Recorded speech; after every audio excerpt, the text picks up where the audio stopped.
Hey! Salut, bienvenue sur ma chaîne. Aujourd'hui, qu'est-ce qu'on fait? On lit un roman ensemble. C'est Pourquoi de Frédéric G. Moussavou. J'espère que je dis bien le nom parce que j'ai un talent pour ne pas bien dire les noms. La maison d'édition La Doxa m'a envoyé le roman pour que je puisse le chroniquer. Et même l'auteur m'avait écrit pour que je puisse chroniquer son livre et tout, blablabla. Alors là, je suis trop heureuse. Je les ai reçus avec un cadeau. Je m'en vais vous les chercher. J'ai perdu le cadeau. Attends, où je l'ai mis? Le cadeau. Oh, il est là! Je vous mets ici parce que j'ai un peu la paresse de vous tenir dans mes mains en montrant mon cadeau. Ils m'ont envoyé, vous pouvez même le voir sur Insta, hein, si vous me suivez sur Insta, vous savez déjà tout ça. Un crayon avec une petite lampe torche. Alors, voilà! C'était mon cadeau avec le nom de la maison d'édition avec ma couleur préférée. C'est beaucoup trop bien. Alors, ce roman, je ne me rappelle plus de quoi ça parle. Je veux même pas lire le résumé. Je veux rien savoir. Tout ce que je peux vous dire dessus... Oh! Il va y avoir une suite! Il y a 102 pages et il va y avoir une suite. Ou il y a une suite. Mais c'est sûr qu'il y a de l'intrigue parce que le titre le dit. Mais voilà. Vu que c'est un petit livre, je me suis dit on va le lire ensemble. Et en plus, ça change de d'habitude de la romance. Imaginez, c'est une romance. Et je ne veux pas relire parce que je veux absolument avoir l'intrigue et tout, de ne pas savoir où je m'en vais. Alors... on y va! Let's go! Je suis rendue à la 20e page. Pour l'instant, j'aime beaucoup la plume. Ça, c'est pour moi le plus important dans une histoire, c'est la plume de l'auteur. Alors, pour l'instant, je trouve vraiment que c'est bien écrit, bien structuré. C'est vraiment intéressant. Je me suis trompée dans les pages. Je sais pas pourquoi je vous ai dit que j'étais rendue à 20 pages. Mais non, j'étais juste rendue à 10 en fait. Mais là, je suis rendue à 14. Et il y a un moment... dans cette autre page, il y a beaucoup de filles et je ne trouve pas le nom du personnage principal. Je ne sais pas qui est. Je crois que c'est Lena, mais je ne suis pas sûre. De deux, c'est hyper religieux. Il y a beaucoup de Amen, Jésus, Dieu et compagnie. Mais c'est pas quelque chose qui me dérange, hein, mais je fais juste dire. Mais voilà. Pour l'instant, j'aime toujours autant la plume. 4 pages plus tard. C'est bon, c'est vraiment Lena. Alors, le personnage principal, c'est Lena. C'est clairement une romance. Un certain Matteo vient d'arriver dans l'équation. C'est Lena, c'est une nouvelle. Et là, il y a Matteo qui embarque. C'est une romance, let's go! Je suis à 37 sur 102. Je vais être honnête.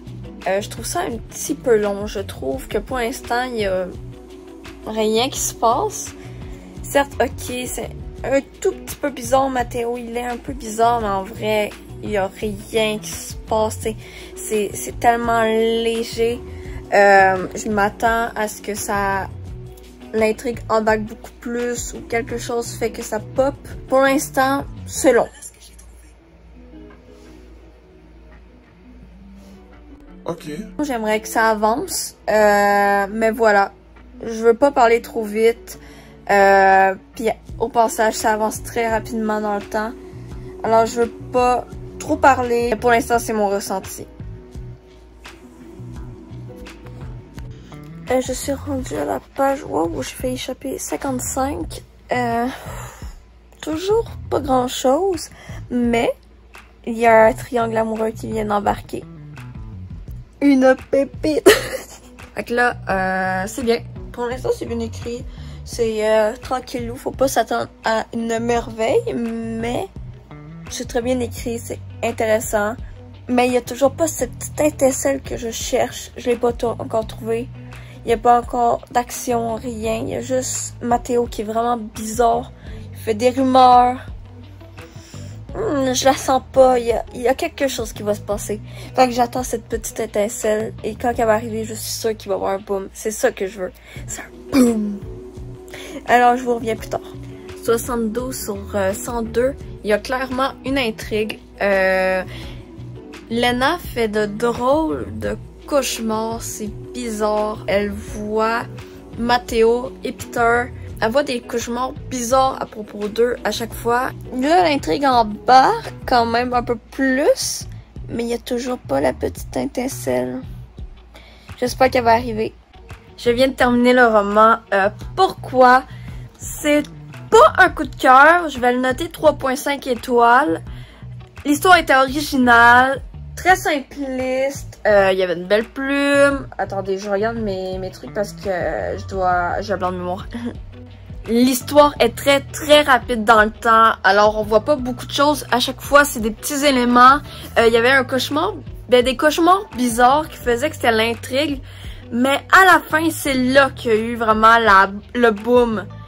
J'aurais aimé peut-être que le boom soit arrivé plus tôt pour comme ça soit dans ce tome-ci ou un petit quelque chose. Parce qu'il y a vraiment manqué un petit quelque chose pour que l'histoire soit extraordinaire ou qu'elle soit encore meilleure. C'est bon, mais c'est pas le meilleur livre que j'ai lu. Comment que l'intrigue est arrivée à la fin, c'est un bam. Tu sais, il y a rien pour la préparer et tout. Alors, il y a rien qui va m'attirer pour aller chercher le deuxième. Vous voyez ce que je veux dire? C'est vraiment une très bonne idée, vraiment. C'est vraiment original, c'est vraiment une très bonne idée. Mais il manque vraiment pour moi le petit truc, la petite étincelle, comme j'aime l'appeler, pour m'accrocher. Ce qui n'a pas été le cas, ça ne m'a pas rendu addict. Souvent, je jouais sur mon téléphone parce que justement, je n'étais pas accrochée. Et malheureusement, c'est pas venu pour moi. Ah, sinon, les personnages... Lena, elle est sérieuse, très studieuse. Elle sait ce qu'elle veut, elle ne passe pas par quatre chemins. Elle est très tac au tac là-dessus. Ça l'a rendue assez intéressante et assez originale parce que c'est rare de voir des personnages comme ça. Parce qu'habituellement, dans les romances comme ça, les titres passent bien en arrière et tout. Et là, c'est vraiment les études en premier. Mathéo, tout le long, je l'ai trouvé bizarre. Il n'y a pas eu vraiment grand-chose qui a fait que ça a été développé. Mais je le trouve bizarre. Je parie que dans le 2, il va se passer quelque chose parce que je le trouve bizarre. Vraiment, là, ça m'a marqué. Il est très insistant aussi. Et j'ai même écrit dans mes notes « connard ». Point d'interrogation parce que depuis le début je sens qu'il y a un petit truc mais ça peut arriver. Et pour Pete, c'est un gentleman, un romantique. Par contre, ce qui s'est passé vers la fin, il est bizarre un petit peu parce qu'il y a trop de trucs bizarres. Et voilà. Ça va être tout pour moi. Alors je voudrais remercier la maison d'édition et l'auteur pour m'avoir parlé de son livre. C'est vraiment gentil. Je le recommande quand même, parce que des fois, ça peut être juste moi qui est difficile. Vous pouvez l'acheter, c'est rapide, devant la piscine cet été, ou à la plage et tout. Vraiment, c'est quelque chose qui n'est pas prise de tête, que tu peux lire en ayant du bruit autour. Tu vas l'aimer, tu sais. Quand t'as pas envie de quelque chose qui te prenne la tête, et quelque chose vraiment simple, tu prends ce livre-là et Tigidou Lailou, tu vas être bien. Alors, je le recommande quand même parce que ça peut être un livre intéressant. Merci encore et à plus!